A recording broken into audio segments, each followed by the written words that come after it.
Millions in Syria and Iraq are facing water shortages as the region's longest river, the Euphrates, dries up. The Euphrates has been the cradle of civilization in West Asia. The river has been the lifeline for millions in Iraq and Syria. Millions of people across Syria and Iraq are facing a water crisis unlike anything their grandparents ever witnessed. The Euphrates River, the longest, oldest, and most historically significant river in the entire Middle East, is drying up. That sentence alone would have been unthinkable a generation ago. The Euphrates was not the kind of river that dried up. It was the kind of river that endured. It outlasted empires. It watched civilizations rise to the sky and crumble back to dust. The Sumerians built beside it. The Babylonians fortified it. Countless prophets, kings, and conquerors lived and died along its banks. For thousands of years, it kept moving, slow, wide, and almost eternal in its rhythm, as if it answered to a different clock than the rest of the world. But something has shifted. In early 2026, a severe drought swept through the region with an intensity that climate monitoring reports described as exceptional even against the backdrop of decades of environmental change. Temperatures rose sharply. Rainfall dropped to historic lows, and the Euphrates, the ancient spine of the Middle East, began to recede in ways that left locals speechless. Near the Syrian city of Deir ez-Zor, stretches of riverbed that had been submerged for centuries suddenly emerged from the water, cracked and pale like the surface of another world. At first, no one knew what to make of it. Fishermen and farmers stood at the water's edge and stared. Exposed earth, scattered rock, layers of sediment pressed down by the weight of centuries. It looked like the river itself was exhaling, pulling back, revealing something it had been quietly keeping to itself for a very long time. Then someone noticed the opening. Carved into the exposed ground, partially hidden beneath collapsed stone and compacted earth, was what appeared to be an entrance, not a crack, not an erosion channel.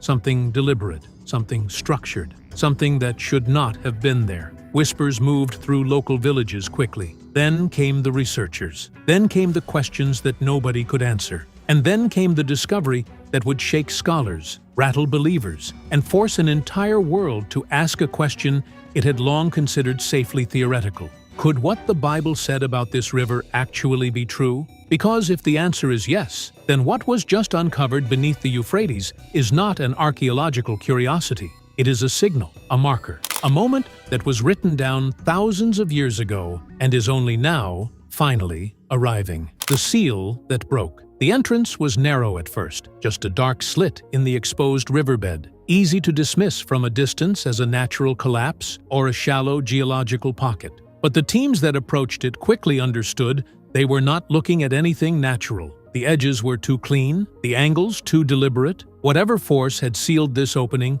had done so with purpose, as though the intention was not to block it temporarily, but to close it for a very specific length of time, and no longer. Descending into the opening required care. The air changed immediately, cooler, stiller, heavier in a way that had nothing to do with temperature. Experienced explorers and researchers who had spent years working in ancient ruins and burial sites across the Middle East described it later in terms that are difficult to categorize. The silence felt occupied, not peaceful, but waiting, like stepping into a room where a conversation had been paused mid-sentence, centuries ago, and had not yet been allowed to resume. The main chamber opened up approximately 40 feet below the surface, and what the team found there stopped every one of them cold. This was not a cave. It was a constructed space, a deliberate underground hall of enormous scale, carved out of solid bedrock with a precision that no natural process could explain. The ceiling arched high above. The floor had been leveled, and the walls,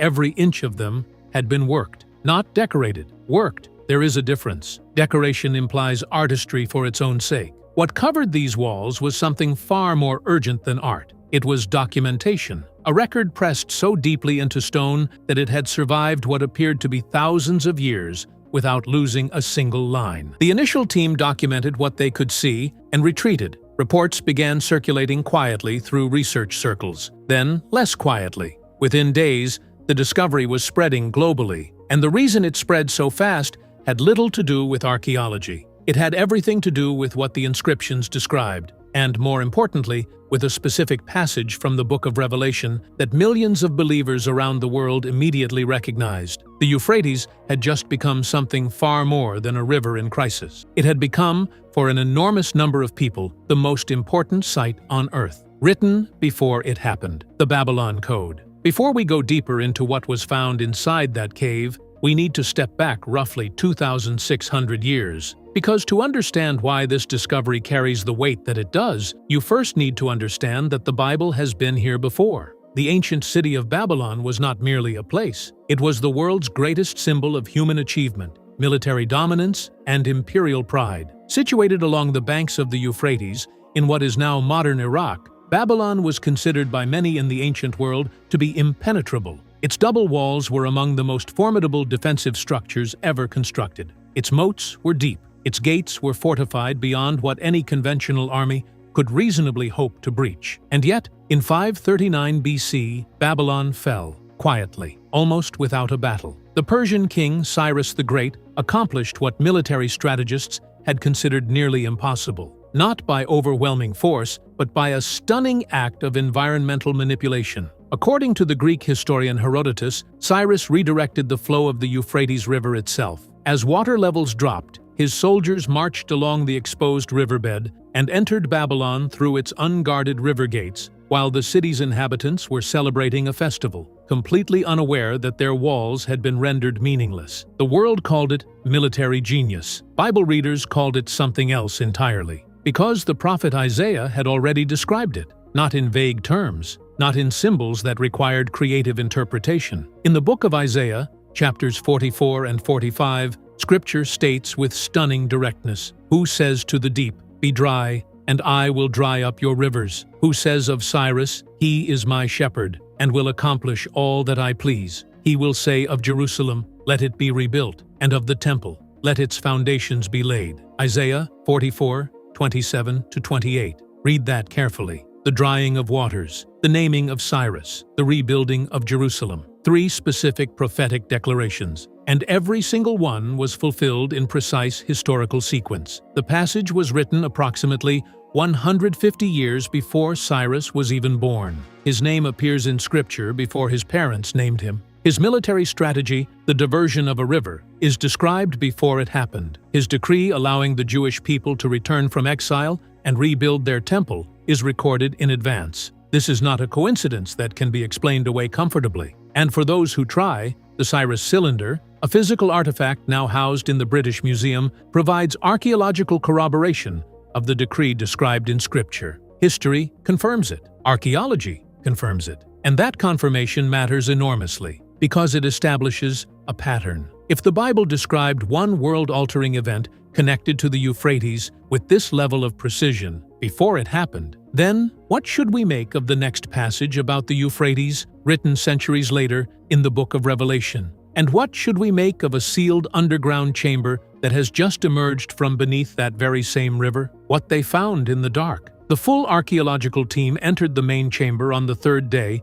after initial discovery. By that point, enough of the entrance had been cleared to allow organized movement, and the team carried professional lighting equipment and documentation tools. None of it fully prepared them for the scale of what they walked into. The main hall stretched nearly 200 feet beneath the riverbed. It was not a tunnel or a passage. It was a room, an immense, deliberate room with a ceiling that rose in places to nearly 30 feet above the floor. The walls were smooth in sections, rough and cathedral-like in others, and every surface without exception was covered in carvings. But it was not the carvings that stopped people first. It was the rings. Embedded into the stone walls at intervals throughout the chamber were enormous iron rings. Each one measured several feet across. Each one was anchored into the rock, with a depth and permanence that went far beyond any structural function a human construction would require. The diameter of each ring, the thickness of the iron, the manner in which they had been set, all of it pointed to one purpose and one purpose only. These rings were built to hold something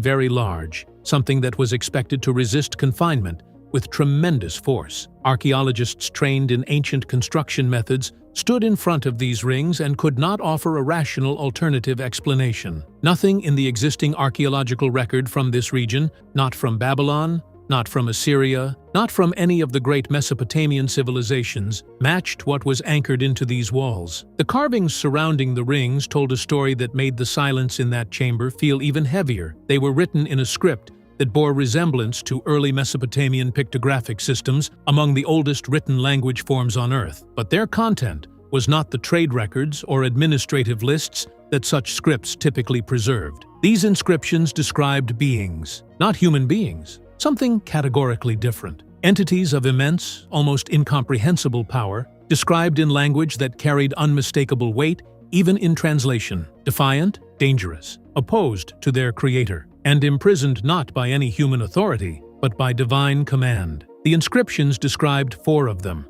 4 specific entities, 4 forces of catastrophic magnitude who had acted in rebellion against the one who made them, and whose punishment was not destruction, but confinement, sealed, bound, hidden beneath the earth and beneath the water, locked in darkness until a moment that was not left open to chance, but predetermined. A fixed point in time already decided before the sealing ever took place. Members of the research team who had spent entire careers in tombs and ancient ruins across the region said they had never experienced anything like the atmosphere inside that chamber. The word several of them reached for, independently, was the same: waiting. Not inert, not dead, not empty, waiting. The passage nobody wanted to take literally. There is a passage in the Bible that theologians have debated for nearly 2,000 years, a passage so specific, so strange, and so charged with implication that many scholars found it easier to classify it as pure symbolism rather than sit with what a literal reading would actually require them to believe. It is found in Revelation chapter 9,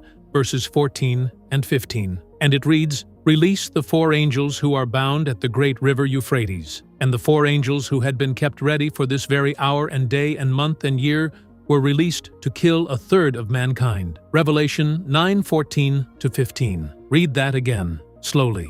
4 angels, bound at the Euphrates, held in restraint, not by chance and not indefinitely, but until a moment described in terms of almost terrifying specificity. Not a general season, not a vague era, a specific hour, within a specific day, within a specific month, within a specific year, a locked appointment on a timeline that no human being set. And when that appointment arrives, their release will not be quiet. According to the text, the force they unleash will be so total, so overwhelming, that it will result in the deaths of 1/3 of all humanity. For centuries, this passage was treated as allegory. Scholars argued that the angels were symbolic of political powers, or spiritual forces, or historical events that had already occurred. It was easier that way. As long as the Euphrates remained a river and nothing more, the debate stayed safely within the walls of academia and theology. The dangerous edge of the passage could be softened. Its specificity could be reframed as poetic device. But the ground beneath the Euphrates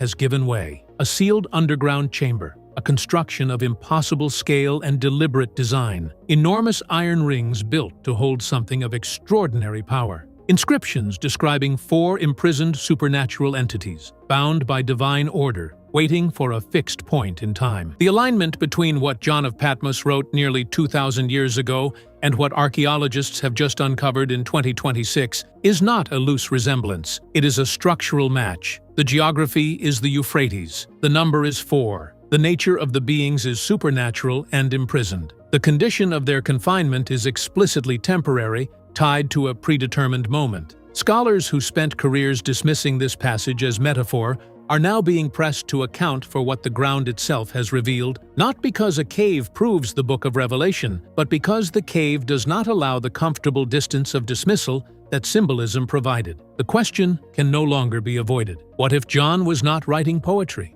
What if he was writing a record? And if the restraints on that chamber were ever to break? If whatever has been sealed beneath that river for thousands of years were to be released? What would that hour look like for the world above it? A world tearing itself apart. The cave beneath the Euphrates is not the only sign that students of Scripture are watching closely right now. It is one of several. And when you line them up together, the picture they form is difficult to look away from. In Matthew 24, Jesus was asked directly by his disciples, "What will be the sign of your coming and of the end of the age?" His response did not include vague spiritual reassurances. He gave a list, specific, observable conditions that would characterize the era immediately preceding his return. And near the top of that list was this: "You will hear of wars and rumors of wars, but see to it that you are not alarmed. Such things must happen, but the end is still to come. Nation will rise against nation, and kingdom against kingdom."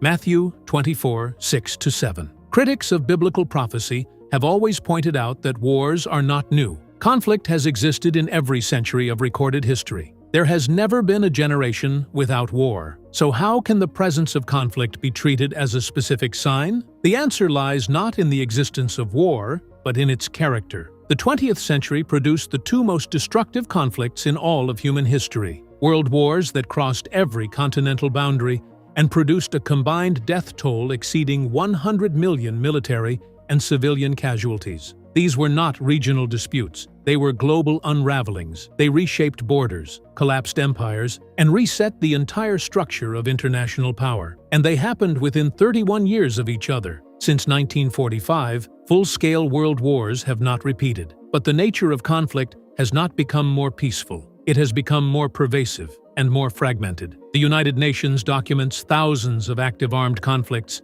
military buildups, and proxy wars annually. Civil wars bleed into regional destabilizations. Cyber warfare opens invisible fronts with no geography and no visible battlefield. Hybrid conflicts, using information, economics, and covert military action simultaneously, are now the standard operating model of geopolitical competition. And then there is the phrase Jesus used that feels most urgently contemporary: rumors of wars. Before the digital age, a rumor of war traveled slowly. It required messengers, weeks of transit, and a physical chain of communication that naturally filtered what reached ordinary people. Today, a single military incident, even an unconfirmed one, can generate global anxiety within hours. Platforms amplify it, algorithms spread it, political actors weaponize it. The entire planet exists in a state of permanent low-grade tension, where the next major conflict always feels like it is one news cycle away.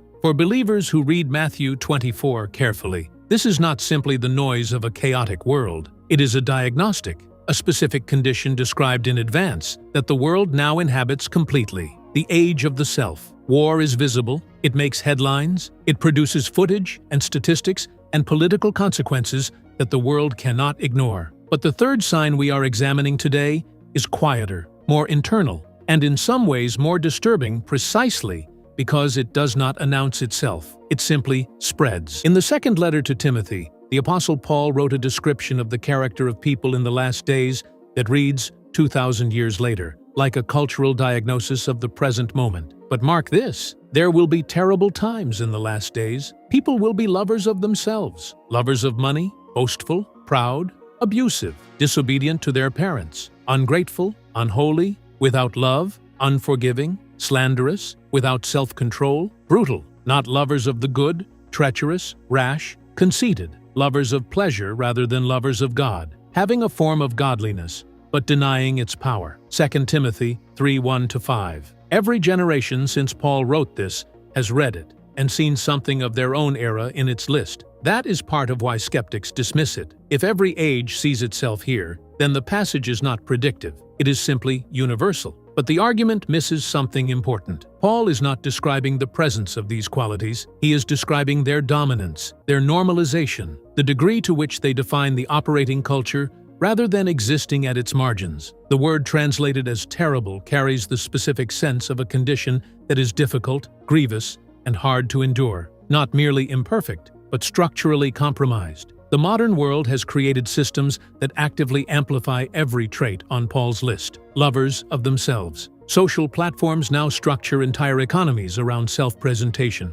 personal visibility, and public validation. The curation of personal identity is not merely an individual quirk. It is a business model worth trillions of dollars. Research consistently shows that the average adult now spends multiple hours each day in digital environments built specifically to reinforce self-focus, comparison, and the performance of self. Lovers of money, boastful, proud, digital economies reward visibility and influence, and the metrics of success, followers, engagement, monetization, have collapsed the boundary between worth and net worth. Status is not merely felt privately. It is quantified, published, and ranked in real time. Without self-control, lovers of pleasure. The architecture of streaming platforms, short-form content, and algorithmic delivery is engineered specifically to eliminate friction between desire and gratification. Every system that once required waiting for entertainment, for information, for connection has been compressed toward instant access. The discipline of delayed gratification,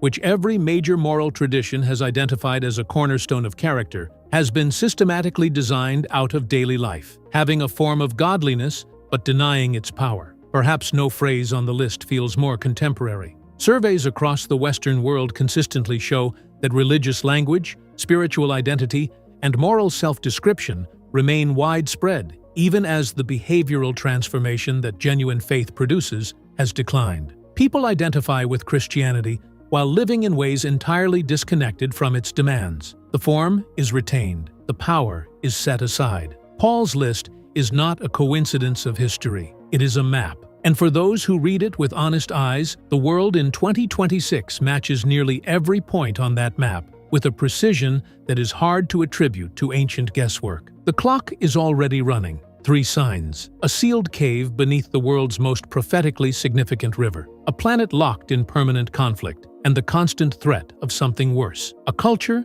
that has organized itself, almost architecturally, around the exact traits that Scripture identified as markers of the last era of human history as we know it. Each of these signs, taken alone, invites debate. Skeptics will construct arguments. Scholars will offer alternative interpretations. That is not new, and it is not surprising. The Bible itself anticipated resistance. It anticipated the voices that would call all of this coincidence, projection, or wishful thinking dressed in ancient language. But taken together, the cave, the conflicts, the culture, the convergence is something that demands more than a dismissive shrug. The Euphrates has always been more than a river. It is the thread that runs through the oldest human civilizations and through the deepest layers of biblical prophecy simultaneously. Babylon fell beside it. Cyrus entered through it. The psalmists wept beside it in exile. And now, in 2026, something sealed beneath it has broken the surface and reintroduced a question that millions of people around the world